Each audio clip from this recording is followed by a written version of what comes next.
ఇక్కడ స్వామివారు సజీవ సమాధి అయ్యారండి. ప్రస్తుతం నేను ఆంధ్రప్రదేశ్ రాష్ట్రం ప్రకాశం జిల్లా ఆ, కనిగిరి తాలూకా సిఎస్పురం మండలంలో ఉన్నటువంటి మిట్టపాలెం అనే గ్రామంలో అయితే ఉన్నాను. ఇక్కడ మనం చూసుకుంటే స్వామివారికి ఒక విగ్రహం అయితే పెట్టారు చూడండి. ఎదురుగా ఆర్చ్ అయితే కనబడుతుంది, అదిగో అక్కడ. ఓకే, ఇటు దేవాలయం అండి, ఆలయం దగ్గరికి అయితే వెళ్దాము. ఇదంతా కూడా ఆలయమే. గోపురం అండి, ప్రధాన ఆలయ గోపురం లోపల నుంచి మనమైతే లోపలికి వస్తే వెళ్తున్నాము. ఆలయ ప్రాంగణం ఇది. ఆలయం అండి, స్వామివారి ఆలయంకు లోపల వైపు ఇలా ఉంటుంది చూడండి.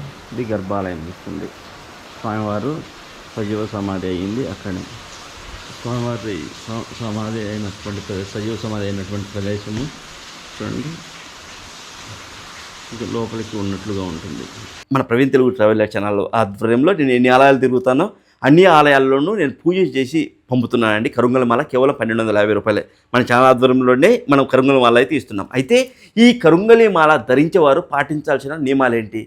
ఈ కరుంగలి మాల ధరించి వారు స్నానం చేయవచ్చా?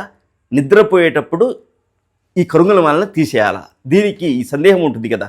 అయితే కరుంగలి మాలను నిరంతరం మెడలో ఉంచుకోవచ్చు. స్నానం చేసేటప్పుడు ఆ మాల గుండా నీరు మీ శరీరంపై పడడం వలన ఆధ్యాత్మికంగా ఎంతో మేలు జరుగుతుందండి. అయితే కఠినమైనటువంటి సబ్బులు, షాంపూలు, పర్ఫ్యూమ్లు ఎక్కువగా కర్రకు తగలకుండా చూసుకోవాలి. ఎందుకంటే అలా తగిలితే కర్ర పాడవుతుంది. అలా పాడవకుండా మీరు చూసుకోవాలి. ఇక అప్పుడప్పుడు కొద్దిగా కొబ్బరి నూనె లేదా ఆవు నెయ్యి పూస్తూ ఉంటే ఈ మాలకు మాల పగలకుండా ఎప్పటికీ శక్తివంతంగా నిలిచి ఉంటుంది. పిల్లలు, పెద్దలు ఎవరైనా దీన్ని ధరించవచ్చండి.